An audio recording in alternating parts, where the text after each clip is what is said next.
I do, and I want to thank you, Madam Chairman, for working so hard and diligently to finally get this done. This is a bill that really affects every state. All 50 of us benefit from this bill, and it's been a long time in coming.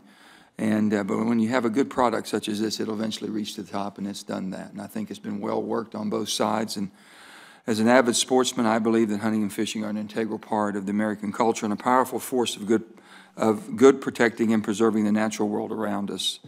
In West Virginia, it's a family affair, as Senator Heinrich has just mentioned, and an opportunity to pass along from one generation to another a deep and lasting appreciation for all the outdoors has to offer. One of my priorities is to make sure that people I represent can carry on that tradition by ensuring they have access to hunting, fishing, and recreational shooting on our nation's public lands.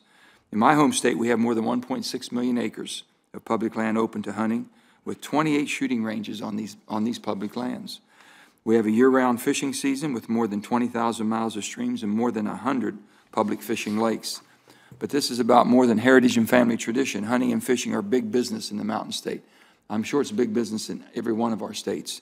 In 2011 alone, sportsmen and women spent $870 million on hunting and fishing in West Virginia and paid $81 million in taxes.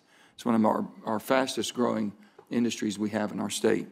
Title II of this bill establishes an important precedent that seems pretty common sense to me. Federal land should be open to hunting and fishing within existing laws, unless there's a reason for it not to be. Nothing in the bill opens any sensitive areas that are already closed to these activities, and it merely establishes the precedent that our public land should be open to the public so that people can enjoy them. I think it's a shame, and we all too often get caught up in debates between environmentalists and sportsmen, and we're all the same. We're one and the same, both of whom want to preserve and protect the great outdoors. Gail Norton, Secretary of the Department of Interior under George Bush, once said, "Dating back to Teddy Roosevelt, hunters have been in the pillar of conservation in America, doing more than anyone to conserve wildlife and its habitat. And I'm a firm believer that introducing someone to the great outdoors through hunting and fishing is one of the easiest and most effective ways to show them why conservation matters."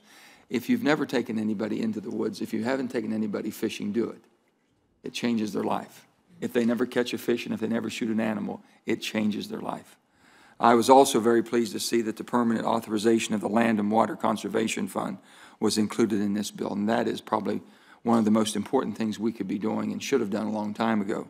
In West Virginia, the LWCF has helped maintain and expand access to some of our state's natural treasures for the benefit of all. Access projects under the LWCF in places like the Monongahela National Forest, Canaan Valley, and the Gauley River not only keep public lands public for sportsmen, but also promote West Virginia's thriving and growing outdoor recreation economy. A Section 6 habitat grant was the centerpiece of a project up in the Cheat Canyon that leveraged state, local, and private funds to protect another incredible river that provides outdoor recreation in the northern part of our state. A different type of grant protected key battlefield areas around Harper's Ferry, which was a key point in the Civil War.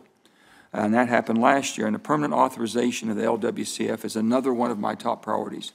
And I commend my colleagues for working together across partisan lines to include in this bill. Let me just say, for the past two Congresses, we have tried and failed to pass a sportsman's package through the Senate despite strong bipartisan support.